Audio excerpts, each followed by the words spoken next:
Hello student, welcome to my channel. आज के इस वीडियो में आप सभी लोगों का स्वागत है। आज हम लोग प्रकाश के बारे में पढ़ेंगे। आपका प्रकाश का परावर्तन, रिफ्लेक्शन ऑफ लाइट। तो आइए देखते हैं प्रकाश क्या होता है। प्रकाश एक प्रकार का माध्यम होता है। प्रकाश एक प्रकार की ऊर्जा होती है जिसके थ्रू हम किसी भी वस्तु को देख सकते हैं। आप इस तरह से डिफाइन कर सकते हैं प्रकाश को। देखिए, प्रकाश अदृश्य होता है, लेकिन प्रकाश के माध्यम से हम वस्तुओं को क्या करते हैं, देख सकते हैं, देख लेते हैं। तो आप कह सकते हैं प्रकाश एक प्रकार का माध्यम होता है। प्रकाश एक प्रकार की ऊर्जा होती है जिसके द्वारा हम वस्तुओं को देख सकते हैं। वस्तुओं को देखने में हेल्प कराता है हमारा प्रकाश।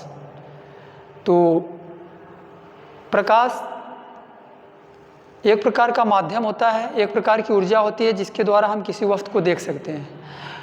नेचर ऑफ लाइट, प्रकाश का गुण क्या होता है। प्रकाश का गुण क्या होता है, यहाँ पे आप देख सकते हैं। प्रकाश का गुण, प्रकाश सीधी रेखा में चलती है।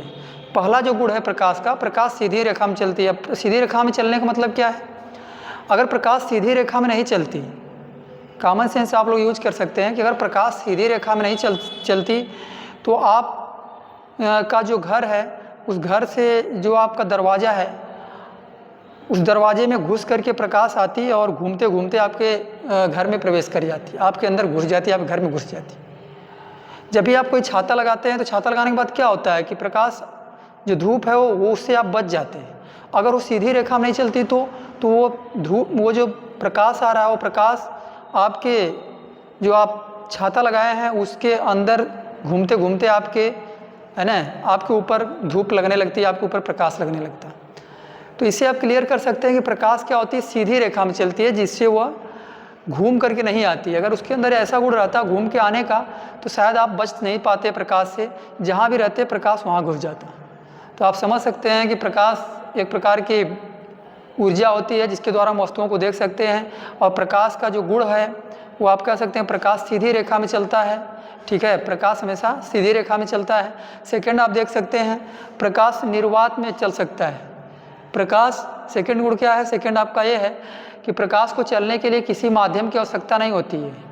प्रकाश को चलने के लिए किसी माध्यम का मतलब आप समझ सकते हैं कि प्रकाश को चलने के लिए जल नहीं चाहिए, पानी नहीं चाहिए, प्रकाश को चलने के लिए हवा नहीं चाहिए, प्रकाश को चलने के लिए कोई भी माध्यम नहीं चाहिए, कुछ भी नहीं चाहिए। प्रकाश निर्वात में भी चल सकता है। निर्वात का मतलब जहाँ पे कुछ ना हो, एकदम पूरी तरह से खाली हो, हवा भी ना हो, वहाँ भी प्रकाश चल सकता है। तो आप कह सकते हैं कि प्रकाश निर्वात में भी चल सकता है और प्रकाश को चलने के लिए किसी माध्यम की आवश्यकता नहीं पड़ती है। प्रकाश को चलने के लिए हवा, जल या किसी चीज़ की आवश्यकता नहीं पड़ती है। उसको चलाने के लिए कुछ चाहिए आपको। उसको, प्रकाश को कहीं भेजना है, कहीं लेकर जाना है तो उसके लिए हवा चाहिए या पानी चाहिए, ऐसा कुछ नहीं। प्रकाश को चलने के लिए किसी भी माध्यम की आवश्यकता नहीं होती है। और प्रकाश निर्वात में भी चल सकता है। निर्वात का मतलब क्या है? जहाँ कुछ ना हो, जहाँ हवा भी ना हो, पूरी तरह से खाली हो, वहाँ भी प्रकाश चल सकता है। तो प्रकाश निर्वात में भी चल सकता है। प्रकाश पारदर्शी माध्यम है ना। पारदर्शी माध्यम क्या होता है? जैसे कांच आपका पारदर्शी माध्यम है। हवा क्या है? पारदर्शी माध्यम है। हवा के आर पार आपको दिखाई देता है, कांच के आर पार आपको दिखाई देता है। तो जो प्रकाश है वो पारदर्शी माध्यम को आर पार कर देता है, आर पार कर जाता है ना, पार करके चला जाता है, पारदर्शी माध्यम को पार कर जाता है। लेकिन वही प्रकाश अपारदर्शी माध्यम को आर पार नहीं कर पाता। अपारदर्शी माध्यम क्या होता है? जैसे आप लोहा देख सकते हैं, अपारदर्शी माध्यम जिसके आर पार नहीं दिखाई देता उसको अपारदर्शी माध्यम कहते हैं, और जिसके आर पार दिखाई देता उसको पारदर्शी माध्यम कहते हैं। तो प्रकाश पारदर्शी माध्यम है ना। प्रकाश जो है पारदर्शी माध्यमों जैसे कांच, वायु आदि में से गुजर सकता है। कांच, वायु आदि में से गुजर सकता है, लेकिन वही प्रकाश अपारदर्शी माध्यमों जैसे लकड़ी और लोहा आदि में से नहीं गुजर सकता है। प्रकाश अपारदर्शी माध्यमों से नहीं गुजर सकता है, और प्रकाश जो पारदर्शी माध्यम उससे गुजर सकता है। कांच में से गुजर सकता है लेकिन लकड़ी में से नहीं गुजर सकता है, लोहे में से नहीं गुजर सकता है लेकिन हवा में से गुजर सकता है। तो आप कह सकते हैं पारदर्शी माध्यम से प्रकाश गुजर सकता है, लेकिन अपारदर्शी माध्यम से प्रकाश नहीं गुजर सकता है। भिन्न भिन्न माध्यम में प्रकाश की जो चाल होती है वो भिन्न भिन्न होती है। जैसे आप समझ सकते हैं हवा में प्रकाश की चाल कुछ और है, वही प्रकाश अगर जल में गया तो उसकी चाल कुछ और हो जाती है। वही प्रकाश अगर आपका कांच में चला गया तो उसकी चाल कुछ और हो जाती है, और वही प्रकाश अगर हीरे में चला गया तो उसकी चाल कुछ और हो जाती है। मतलब जितनी स्पीड से प्रकाश निर्वात में चल सकता है, जितनी ज़्यादा स्पीड, मैक्सिमम स्पीड होती है निर्वात, हवा में जाएगा तो कुछ इसकी स्पीड कम हो जाती है, जल में जाएगा तो और कम हो जाती है प्रकाश की चाल, ठीक है, उसकी स्पीड कम हो जाती है। कांच में जाएगा तो और उसकी स्पीड कम हो सकती है, हो जाती है। और अगर हीरे के अंदर जाएगा प्रकाश तो उसकी चाल और भी कम हो जाती है। क्यों? क्योंकि वो बहुत ज़्यादा घना माध्यम होता है। हीरा बहुत घना है, उससे थोड़ा कम घना कौन है? कांच। उससे थोड़ा कम घना कौन है? जल है, वाटर है। उससे, है ना, कम घना मतलब एक तरह से हवा से ज़्यादा घना जल हो गया, जल से ज़्यादा घना आपका कांच हो गया, कांच से ज़्यादा घना आपका हीरा हो गया। तो जैसे जैसे माध्यम बदलता है वैसे वैसे प्रकाश की चाल बदलती है। मतलब अलग अलग माध्यम में प्रकाश की चाल अलग अलग होती है। भिन्न भिन्न माध्यमों में प्रकाश की चाल भिन्न भिन्न होती है। हवा में कुछ और स्पीड रहेगी, जल में कुछ और, कांच में कुछ और रहेगी। निर्वात में जो प्रकाश की चाल होती है 3×10⁸ मीटर प्रति सेकंड होती है। निर्वात में जहाँ कुछ नहीं वहाँ पे प्रकाश की चाल जो होती है वो 3×10⁸ मीटर प्रति सेकंड होती है। प्रकाश एक माध्यम से जब दूसरे माध्यम में प्रवेश करता है तो वो अपने मार्ग से विचलित हो जाता है, ठीक है।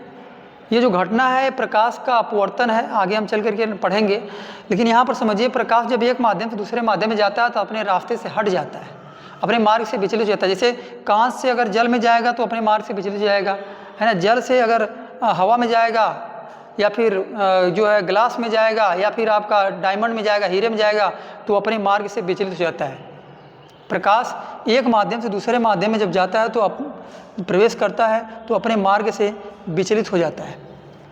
दृश्य प्रकाश की जो तरंगदैर्घ्य होती है वो 4000 से 8000 एंगस्ट्रॉम तक होती है। जो प्रकाश दिखाई देता है वो दृश्य प्रकाश, जिसके थ्रू आप वस्तुओं को देख सकते हैं, उसकी जो तरंगदैर्घ्य होती है वो 4000 से 8000 एंगस्ट्रॉम तक होती है। 4000 से 8000 एंगस्ट्रॉम तक होती है।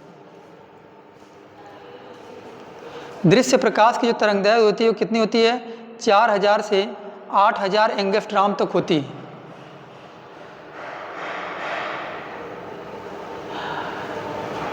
तो आई होप आप लोगों को समझ में आया होगा प्रकाश क्या होता है, प्रकाश के गुण क्या होते हैं। प्रकाश एक प्रकार का माध्यम होता है जिसके द्वारा हम वस्तुओं को देख सकते हैं। प्रकाश के गुण में आप बता सकते हैं कि प्रकाश सीधी रेखा में चलता है, प्रकाश की चाल अलग अलग माध्यम में अलग अलग होती है, प्रकाश एक माध्यम से दूसरे माध्यम में जब जाता है तो अपने मार्ग से, अपने रास्ते से विचलित हो जाता है। प्रकाश जब एक माध्यम से दूसरे माध्यम में जाता है तो उसकी चाल बदल जाती है, उसकी चाल अलग अलग होती है। अलग अलग माध्यम में प्रकाश की चाल अलग अलग होती है। प्रकाश की जो तरंगदैर्घ्य है, दृश्य प्रकाश की तरंगदैर्घ्य 4000 से 8000 एंगस्ट्रॉम तक होती है, ठीक है। निर्वात में प्रकाश की चाल 3×10⁸ मीटर प्रति सेकंड होती है, ठीक है। तो ये रहा आपका प्रकाश क्या होता है और प्रकाश के गुण क्या होते हैं, ठीक है। प्रकाश क्या होता है? प्रकाश वो माध्यम जिसके द्वारा हम वस्तुओं को देख सकते हैं। प्रकाश के गुण में आप पहला, प्रकाश सीधी रेखा में चलता है। प्रकाश को चलने के लिए माध्यम की आवश्यकता नहीं होती है, किसी भी माध्यम की आवश्यकता नहीं होती है। वो निर्वात में भी चल सकता है, जहाँ कुछ नहीं वहाँ भी चल सकता है। प्रकाश पारदर्शी माध्यमों जैसे कांच, वायु आदि में से गुजर सकता है, लेकिन अपारदर्शी माध्यमों जैसे लकड़ी और लोहा आदि में से गुजर नहीं सकता है, उससे नहीं गुजर सकता है। जिसके आर पार नहीं दिखाई देता उससे नहीं गुजर सकता है। भिन्न भिन्न माध्यमों में प्रकाश की चाल भिन्न भिन्न होती है। हवा में कुछ और रहेगी, जल में कुछ और रहेगी, कांच में कुछ और उसकी चाल रहती है। निर्वात में प्रकाश की चाल 3×10⁸ मीटर प्रति सेकंड होती है। एक माध्यम से दूसरे माध्यम में जब प्रकाश प्रवेश करता है तो अपने मार्ग से, अपने रास्ते से विचलित हो जाता है। और दृश्य प्रकाश की जो तरंगदैर्घ्य होती है वो 4000 से 8000 एंगस्ट्रॉम तक होती है। ये रहा आपका प्रकाश और प्रकाश के गुण। आगे हम लोग पढ़ेंगे नेक्स्ट हेडिंग, प्रकाश का परावर्तन।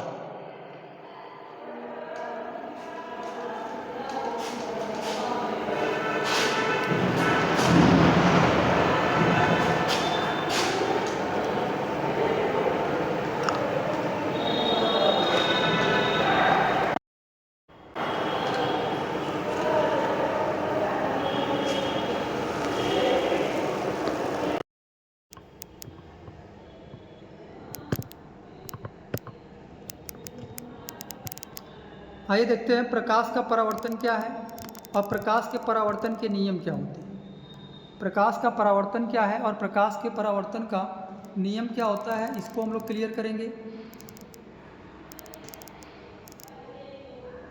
तो प्रकाश का परावर्तन क्या होता है? प्रकाश का परावर्तन का मतलब होता है लौटना। परावर्तन का मतलब क्या होता है? लौटना।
प्रकाश का परावर्तन क्या होता है? परावर्तन का मतलब मैंने बताया लौटना होता है। मतलब जब कोई प्रकाश की किरण किसी अपारदर्शी माध्यम से टकराती है। अपारदर्शी माध्यम का मतलब होता है जिसके आर पार न दिखाई दे, उसको अपारदर्शी माध्यम कहते हैं। जैसे इस दीवार से अगर कोई प्रकाश किरण टकराती है तो टकराने के बाद आती है, टकराती है, और टकराने के बाद उधर तो जाएगी नहीं, क्योंकि वो ये अपारदर्शी माध्यम है, आर पार तो होगी नहीं, इधर ही लौट जाएगी। अपारदर्शी माध्यम से टकराने के बाद वो प्रकाश की किरण उसी माध्यम में वापस लौट जाती है, जिधर से आती है उधर ही लौट जाती है, जिधर से आती है उधर ही लौट जाती है। प्रकाश की किरण जिधर से आती है, ये प्रकाश किरण आई अपारदर्शी माध्यम टकराई, उधर जाएगी नहीं क्योंकि अपारदर्शी माध्यम है, फिर ये क्या करती है, वापस लौट जाती है, रिटर्न हो जाती है उसी माध्यम में, जिधर से आई थी उधर ही लौट जाती है। इसी घटना को हम क्या कहते हैं, प्रकाश का परावर्तन कहते हैं। इसी घटना को हम क्या कहते हैं, प्रकाश का परावर्तन कहते हैं। कि जब कोई प्रकाश किरण किसी अपारदर्शी माध्यम से टकराती है तो वह उसी माध्यम में वापस लौट जाती है, तो वह उसी माध्यम में वापस लौट जाती है। इस घटना को हम प्रकाश का परावर्तन कहते हैं। इस घटना को हम प्रकाश का परावर्तन कहते हैं।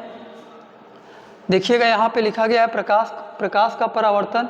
जब कोई प्रकाश किरण किसी अपारदर्शी माध्यम से टकराती है तो वह उसी माध्यम में वापस लौट जाती है। इस घटना को प्रकाश का परावर्तन कहते हैं। ये है कोई अपारदर्शी माध्यम, ये है कोई अपारदर्शी माध्यम, ये कोई है अपारदर्शी माध्यम। मान लीजिए ये कांच है, ये कांच है और इसके एक साइड को क्या कर दिया गया है, पॉलिश कर दिया गया है। एक तरफ इसको पॉलिश कर दिया गया है, एक तरफ से पॉलिश कर दिया गया है, ताकि ये जो माध्यम है ये अपारदर्शी हो जाए। क्या हो जाए, अपारदर्शी। ये अपारदर्शी माध्यम, अपारदर्शी माध्यम, अपारदर्शी माध्यम से कोई प्रकाश की किरण आकर के टकराती, अपारदर्शी माध्यम से कोई प्रकाश किरण आकर टकराती है। ये कोई प्रकाश किरण है जो आई और अपारदर्शी माध्यम से टकराई, अपारदर्शी माध्यम से टकराई। ये प्रकाश किरण आती है और अपारदर्शी माध्यम से टकराती है। जहाँ पर टकराती है वहीं पर एक परपेंडिकुलर लाइन खींचते हैं और इस परपेंडिकुलर लाइन को हम कहते हैं अभिलंब। क्या कहते हैं, अभिलंब कहते हैं, अभिलंब कहते हैं। अभिलंब क्या होता है, आप कह सकते हैं कि ये जो प्रकाश किरण आती है, ये जो प्रकाश किरण आती है आके टकराती है अपारदर्शी माध्यम से, इसको हम कहते हैं आपतित किरण। इसको क्या कहते हैं, आपतित किरण कहते हैं। जो प्रकाश किरण आकर के अपारदर्शी माध्यम से टकराती है उसको हम आपतित किरण कहते हैं, इसको हम आपतित किरण कहते हैं। और अपारदर्शी माध्यम से टकराने के बाद वो क्या करती है, उसी माध्यम में वापस लौट जाती है।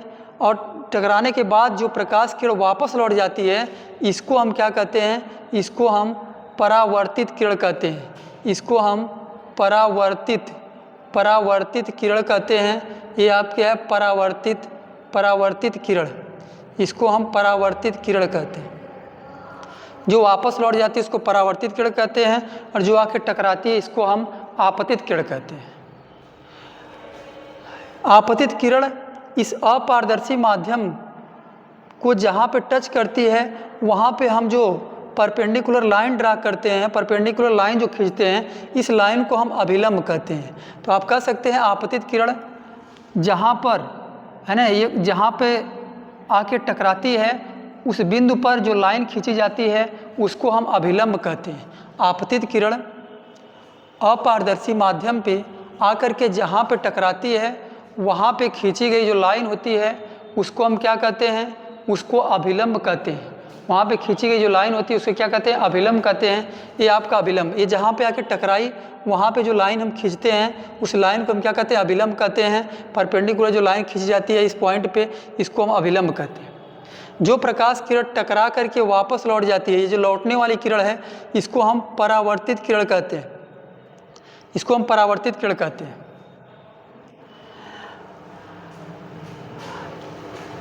आपतित किरण, परावर्तित किरण और ये अभिलंब तीनों जहाँ पे मिलते हैं, तीनों जहाँ पे मिलते हैं उसको हम क्या कहते हैं, उसको हम आपतन बिंदु कहते हैं, उसको हम आपतन बिंदु कहते हैं। ये है आपका आपतन बिंदु, ये है आपका आपतन बिंदु। आपतित किरण जिस बिंदु पर आके मिलती है इसको आपतन बिंदु कहते हैं, और इस आपतन बिंदु पर जो परपेंडिकुलर लाइन खींची जाती है, इस लाइन को हम क्या कहते हैं? अभिलंब कहते हैं। मतलब आपतन बिंदु पर डाला गया लंब अभिलंब है। आपतित किरण जिस बिंदु पर आके मिलती है, परावर्तक पृष्ठ के जिस बिंदु पर आके मिलती है, इसको हम आपतन बिंदु कहते हैं। इसी को हम आपतन बिंदु कहते हैं। और आपतन बिंदु पर जो लंब हम डालते हैं उसको हम अभिलंब कहते हैं। आपतन बिंदु पर जो हम लंब डालते हैं उसको अभिलंब कहते हैं। आपतित किरण जहाँ पे आकर के टकराती है उस बिंदु को हम आपतन बिंदु कहते हैं। उस बिंदु को हम क्या कहते हैं? आपतन बिंदु कहते हैं। तो प्रकाश का परावर्तन क्या है? जब कोई प्रकाश किरण आती है और अपारदर्शी माध्यम से टकराती है, अपारदर्शी माध्यम से टकराती है, ये अपारदर्शी माध्यम है, इससे आकर के प्रकाश किरण टकराती है। टकराने के बाद उसी माध्यम में वापस लौट जाती है, जिधर से आई थी उधर वापस लौट जाती है। इसी घटना को प्रकाश का परावर्तन कहते हैं। जो प्रकाश किरण आकर टकराती है इसको आपतित किरण कहते हैं। जो टकरा कर वापस लौट जाती है इसे परावर्तित किरण कहते हैं। परावर्तित किरण कहते हैं। और आपतित किरण जिस बिंदु पर आती है, जिस बिंदु पर आकर के टकराती है, उस बिंदु को हम आपतन बिंदु कहते हैं। इस बिंदु को हम कहते हैं आपतन बिंदु कहते हैं। ये है आपका आपतन बिंदु। ये आपका है आपतन बिंदु है। आपतन बिंदु का मतलब आपतित किरण जिस बिंदु पर आकर के टकराती है उस बिंदु को हम आपतन बिंदु कहते हैं। आपतित किरण जिस बिंदु पर आकर टकराती है उस बिंदु को हम आपतन बिंदु कहते हैं। यह है आपतित किरण और यह है अभिलंब। आपतन बिंदु पर जो डाला गया लंब है इसको अभिलंब कहते हैं। आपतित किरण और अभिलंब के बीच का जो कोण है, इस कोण को हम लोग क्या कहते हैं? इस कोण को हम कहते हैं आपतन कोण आई। इसको हम कहते हैं आपतन कोण। इसको हम कहते हैं आपतन कोण। आपतन कोण, आपतन कोण है। ये आपतन कोण है। आपतन कोण को आई से रिप्रेजेंट करते हैं। आई से इससे प्रदर्शित करते हैं। आपतन कोण क्या होता है? आपतित किरण और अभिलंब के बीच का जो कोण बनता है, ये जो झुकाव बनता है, इसी को हम क्या कहते हैं? आपतन कोण आई कहते हैं। और परावर्तित किरण, ये क्या है? परावर्तित किरण है। परावर्तित किरण और ये है अभिलंब। परावर्तित किरण और अभिलंब के बीच का ये जो कोण है, परावर्तित किरण है ये, और ये क्या है? अभिलंब। इसके बीच का ये जो कोण है, इस कोण को हम कहते हैं परावर्तन कोण। इसको हम क्या कहते हैं? इसको हम कहते हैं परावर्तन कोण। यह आपका परावर्तन कोण है। और परावर्तन कोण को किससे रिप्रेजेंट करते हैं? परावर्तन कोण को आर से रिप्रेजेंट करते हैं। परावर्तन कोण आर, परावर्तन कोण आर। परावर्तित किरण और अभिलंब के बीच के कोण को परावर्तन कोण आर कहते हैं। परावर्तित किरण और अभिलंब के बीच के कोण को परावर्तन कोण आर कहते हैं। आपतित किरण और अभिलंब के बीच कोण को आपतन कोण आई कहते हैं। जो प्रकाश किरण आके टकराती है इसको आपतित किरण कहते हैं, और जो टकरा के वापस लौट जाती है इसे परावर्तित किरण कहते हैं। आपतित किरण जिस बिंदु पे आके टकराती है उस बिंदु को आपतन बिंदु कहते हैं। और इस आपतन बिंदु पर जो लंब डालते हैं उसको अभिलंब कहते हैं। आपतित किरण और अभिलंब के बीच के कोण को आपतन कोण आई कहते हैं। परावर्तित किरण, ये परावर्तित किरण है जो लौट गई, परावर्तित किरण और अभिलंब के बीच कोण को परावर्तन कोण आर कहते हैं। ये आपका परावर्तन कोण आर, परावर्तन कोण आर। तो आप लोगों को समझ में आया होगा प्रकाश का परावर्तन क्या होता है। प्रकाश का परावर्तन क्या होता है और प्रकाश के परावर्तन के नियम क्या होते हैं, हम उसको क्लियर करेंगे। अभी आप प्रकाश का परावर्तन क्या होता है इसको क्लियर किया गया कि जब कोई प्रकाश किरण किसी अपारदर्शी माध्यम से टकराती है तो उसी माध्यम में वापस लौट जाती है। ये आके टकराई और इधर है वापस लौट गई, इधर नहीं आई। इधर नहीं आई क्यों? क्योंकि इधर क्या है? पॉलिश किया गया है, और पॉलिश करने से माध्यम कौन सा बन गया? अपारदर्शी। अपारदर्शी माध्यम बन गया तो प्रकाश किरण इधर नहीं आएगी, इधर वापस लौट जाएगी, और इसी घटना को हम प्रकाश का परावर्तन कहते हैं। इसी घटना को प्रकाश का परावर्तन कहते हैं। अब यहाँ पे सबकी परिभाषाएं लिखी गई हैं। आपतित किरण क्या होता है? जो प्रकाश किरण समतल पृष्ठ से आकर टकराती है उसे आपतित किरण कहते हैं। जो प्रकाश किरण समतल पृष्ठ से आकर टकराती है, समतल पृष्ठ से आकर टकराती है उसको क्या कहते हैं? उसको हम कहते हैं आपतित किरण कहते हैं। जो आकर टकराती है इस पृष्ठ से, इस समतल पृष्ठ से, इस समतल अपारदर्शी पृष्ठ से जो आकर टकराती है उसको हम आपतित किरण कहते हैं। परावर्तित किरण क्या होती है? जो प्रकाश की किरण समतल पृष्ठ से टकराकर उसी माध्यम में वापस लौट जाती है। टकराकर जो वापस लौट गई, जो प्रकाश किरण टकराने के बाद वापस लौट गई, उसे हम परावर्तित किरण कहते हैं। जो प्रकाश किरण समतल पृष्ठ से टकराकर उसी माध्यम में वापस लौट जाती है, उसी माध्यम में जो वापस लौट जाती है उसके हम क्या कहते हैं? परावर्तित किरण कहते हैं, या आपका परावर्तित किरण। आपतन बिंदु क्या होता है? आपतित किरण जिस बिंदु पर आकर मिलती है, आपतित किरण परावर्तक पृष्ठ के जिस बिंदु पर आकर मिलती है उसे आपतन बिंदु कहते हैं। परावर्तक पृष्ठ ये क्या है? ये कौन सा पृष्ठ है? परावर्तक पृष्ठ है, इसको हम परावर्तक पृष्ठ कहते हैं। पहले ये समझिए कि परावर्तक पृष्ठ क्या होता है। परावर्तक पृष्ठ क्या होता है? परावर्तक पृष्ठ क्या होता है? यहाँ पर समझ सकते हैं, प्रकाश जिस पृष्ठ से टकराकर वापस लौट जाता है उसे परावर्तक पृष्ठ कहते हैं। प्रकाश जिस पृष्ठ से टकराकर वापस लौट जाती है, जिस पृष्ठ से टकराकर वापस लौटती है उसी पृष्ठ को हम क्या कहते हैं? परावर्तक पृष्ठ कहते हैं। यही है परावर्तक पृष्ठ, जिससे टकराकर वापस लौट गई। तो आपतन बिंदु क्या है? आपतित किरण परावर्तक पृष्ठ के जिस बिंदु पर आकर टकराती है उसे हम आपतन बिंदु कहते हैं। ये आपतित किरण परावर्तक पृष्ठ के जिस बिंदु पर आकर टकराती है, जहाँ पे आकर टकराती है उसी बिंदु को हम आपतन बिंदु कहते हैं। ये आपतन बिंदु है। आपतन कोण क्या होता है? आपतित किरण और अभिलंब के बीच जो कोण बनता है उसको आपतन कोण आई कहते हैं। देख लीजिए आप, आपतित किरण और अभिलंब के बीच का कोण आपतन कोण आई कहते हैं। आपतन कोण आई इसको कहते हैं, आपतन कोण कहते हैं, आई, इसको आई से रिप्रेजेंट करते हैं। परावर्तन कोण क्या होता है? परावर्तन कोण मतलब परावर्तित किरण और अभिलंब के बीच का कोण, परावर्तित किरण तथा अभिलंब के बीच का कोण परावर्तन कोण आर कहलाता है। परावर्तन कोण आर कहलाता है। परावर्तक पृष्ठ क्या होता है? मैंने बताया, जिस पृष्ठ से प्रकाश की टकरा के वापस लौट जाती है उस पृष्ठ को हम परावर्तक पृष्ठ कहते हैं। उस पृष्ठ को हम परावर्तक पृष्ठ कहते हैं। अभिलंब क्या होता है? इस बिंदु पर, इस आपतन बिंदु पर डाला गया लंब अभिलंब कहलाता है। इस आपतन बिंदु पर डाला गया जो लंब है उसी को अभिलंब कहते हैं। आई होप आप लोगों को समझ में आया होगा प्रकाश क्या होता है, प्रकाश के गुण क्या होते हैं, और प्रकाश का परावर्तन क्या होता है, और प्रकाश के परावर्तन में आपतित किरण क्या होता है, परावर्तित किरण क्या होता है, आपतन बिंदु क्या होता है, अभिलंब क्या होता है, आपतन कोण क्या होता है, परावर्तन कोण क्या होता है। ये सारी हेडिंग आपको क्लियर हुई होगी। तो आप स्क्रीनशॉट ले सकते हैं। आगे हम लोग स्टार्ट करेंगे परावर्तन के नियम। प्रकाश के परावर्तन के नियम क्या होते हैं? प्रकाश के परावर्तन के नियम क्या होते हैं, यहाँ तक आप लोग स्क्रीनशॉट ले लीजिए और फिर आप लोग कंप्लीट कर सकते हैं। आगे आप समझिए, प्रकाश का परावर्तन हो गया। अब प्रकाश के परावर्तन के नियम क्या होते हैं? प्रकाश के परावर्तन के नियम क्या होते हैं?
प्रकाश के परावर्तन के नियम। आगे हम लोग पढ़ेंगे प्रकाश के परावर्तन का नियम। प्रकाश के परावर्तन का प्रकाश के परावर्तन का नियम क्या होता है?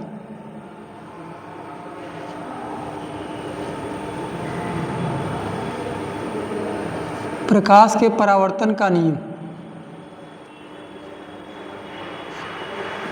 प्रकाश के परावर्तन का नियम।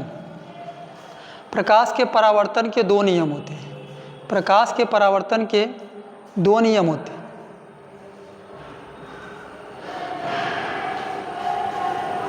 समझिएगा, प्रकाश के परावर्तन के दो नियम होते हैं। पहला नियम क्या है?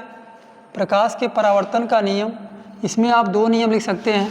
पहला नियम आपका है कि आपतित किरण, आपतित किरण, आपतित किरण, परावर्तित किरण, परावर्तित किरण, किरण तथा अभिलंब, तथा अभिलंब, अभिलंब तीनों एक ही तल में होते हैं। तीनों एक ही तल पर होते हैं। एक ही तल पर, एक ही तल पर होते हैं। तीनों एक ही तल पर होते हैं। ये फर्स्ट नियम हो गया, आपतित किरण, परावर्तित किरण और अभिलंब। आप समझ सकते हैं ये आपका क्या था? अपारदर्शी माध्यम था। अपारदर्शी माध्यम था, इस पर एक आपतित किरण कोई आती है। आपतित किरण जहाँ पे मिलती है, जहाँ पे आके टकराती है, उस बिंदु को हम आपतन बिंदु कहते हैं। और इस पर एक परपेंडिकुलर लाइन ड्रा करते हैं, इसको क्या कहते हैं? अभिलंब कहते हैं। इसको क्या कहते हैं? अभिलंब कहते हैं। और ये टकराने के बाद यहाँ से फिर क्या करती है? वापस लौट जाती है उसी माध्यम में। इसको हम क्या कहते हैं? परावर्तित किरण कहते हैं। इसको हम परावर्तित किरण कहते हैं। तो आप समझ सकते हैं ये आपतित किरण है, परावर्तित किरण और अभिलंब, ये तीनों एक ही तल पर होते हैं। तीनों क्या होते हैं? एक ही तल पर होते हैं। आपतित किरण, परावर्तित किरण और अभिलंब तीनों एक ही तल पर होते हैं। ये आपका पहला नियम है। दूसरा नियम क्या है कि ये जो आपतित किरण और अभिलंब के बीच का कोण जो आपतन कोण आई है, और ये परावर्तित किरण और ये अभिलंब के बीच का कोण जो परावर्तन कोण आर है, ये कोण आई और जो कोण आर है ये आपस में बराबर होते हैं। ये क्या होते हैं? आपस में बराबर होते हैं। आपतन कोण आई परावर्तन कोण आर के क्या होता है? बराबर होता है। जो आपतन कोण आई होता है वो परावर्तन कोण आर के बराबर होता है। ये आपका कौन सा नियम है? ये आपका दूसरा नियम है कि आपतन कोण आई परावर्तन कोण आर के बराबर होता है। ये आपका दूसरा नियम है। प्रकाश के परावर्तन का दूसरा नियम, आपतन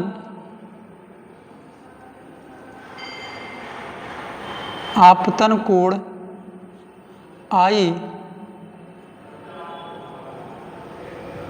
परावर्तन कोण आर के बराबर होता है। आर के बराबर होता है। ये आपका हो गया प्रकाश के परावर्तन का दूसरा नियम, कोण आई बराबर होता है कोण आर के। ये हो गया प्रकाश के परावर्तन का दूसरा नियम कि आपतन कोण हमेशा परावर्तन कोण आर के बराबर होता है। ये कोई अपारदर्शी माध्यम है, अपारदर्शी माध्यम है। इस पर कोई प्रकाश किरण आई जिसको आपतित किरण कहते हैं, और जहाँ पे मिली वहाँ पे एक लाइन ड्रा करते हैं। इस लाइन को क्या कहते हैं? अभिलंब कहते हैं। और ये टकराने के बाद वापस लौट जाती है, इसको हम परावर्तित किरण कहते हैं। ये जो कोण बनता है आई और ये जो कोण है आर, ये दोनों आपस में बराबर होते हैं। ये दोनों कोण आपस में बराबर होते हैं। ये है प्रकाश के परावर्तन का दूसरा नियम, प्रकाश के परावर्तन का दूसरा नियम। तो प्रकाश का परावर्तन होता कहाँ है? प्रकाश का परावर्तन अपारदर्शी माध्यम से ही होता है। अपारदर्शी माध्यम से ही होता है, क्योंकि अपारदर्शी माध्यम अगर नहीं रहेगा तो प्रकाश किरण इसमें से इसमें चली आएगी, ये लौटेगी ही नहीं। तो लौटने के लिए ज़रूरी है कि जो माध्यम है वो कौन सा होना चाहिए? अपारदर्शी माध्यम होना चाहिए। अब अपारदर्शी माध्यम को लेकर के आपके सिलेबस में आपको पढ़ना है दर्पण। दर्पण के बारे में पढ़ना है। दर्पण के बारे में पढ़ना है आपको। दर्पण क्या होता है और दर्पण के कितने प्रकार होते हैं। दर्पण को क्यों पढ़ना है? क्योंकि दर्पण जिसमें आप अपना चेहरा देखते हैं उसके एक साइड को पॉलिश कर दिया जाता है, तो ये पूरी तरह से जब पॉलिश करने के बाद क्या बन जाता है? ये बन जाता है अपारदर्शी माध्यम। अपारदर्शी माध्यम बन जाता है। अपारदर्शी क्योंकि ये वन साइड हमने पॉलिश कर दिया, तो ये अपारदर्शी बन गया। ये क्या है? इसको हम दर्पण कहते हैं। और ये कौन सा दर्पण है? ये कौन सा दर्पण है? ये दर्पण है समतल दर्पण, प्लेन दर्पण, समतल दर्पण जिसमें आप चेहरा देखते हैं। ठीक है। तो आप कह सकते हैं कांच का कोई टुकड़ा हो, इसके एक साइड को अगर पॉलिश कर दिया जाए, कांच का कोई टुकड़ा हो, इसको एक साइड को अगर पॉलिश कर दिया जाए तो उसके दूसरे साइड पर, है ना, कांच का कोई टुकड़ा हो, उसके एक पृष्ठ को, एक सतह को पॉलिश कर दिया जाए तो उसके दूसरी सतह पर प्रतिबिंब बनता है, उसके दूसरी सतह पर प्रतिबिंब बनता है, मतलब आपका चेहरा दिखाई देता है। एक तरफ पेंट मार दो, दूसरी तरफ आपका चेहरा दिखेगा। इसी युक्ति को हम क्या कहते हैं? इसी युक्ति को हम दर्पण कहते हैं, इसी युक्ति को हम दर्पण कहते हैं। ठीक है। तो नेक्स्ट वीडियो में हम लोग पढ़ेंगे दर्पण क्या होता है, दर्पण के प्रकार क्या होते हैं, समतल दर्पण, गोली दर्पण को पढ़ेंगे। फिर इसके बाद दर्पण से संबंधित कुछ परिभाषाएं पढ़ेंगे। फिर इसके बाद हम लोग प्रतिबिंब का बनना पढ़ेंगे। फिर इसके बाद दर्पण का सूत्र पढ़ेंगे और रिलेशन आपका खत्म हो जाएगा। तो आई होप नेक्स्ट वीडियो में हम पूरा प्रयास करेंगे आपका पूरा लेसन कंप्लीट करने का। तो नेक्स्ट वीडियो में हम लोग मिलेंगे, तब तक के लिए आप लोग पढ़ते रहिए और लगातार सपोर्ट करिए और खुद समझिए और बेहतरीन तरीके से अपनी तैयारी करिए। तो थैंक यू आप सभी लोगों का, थैंक यू।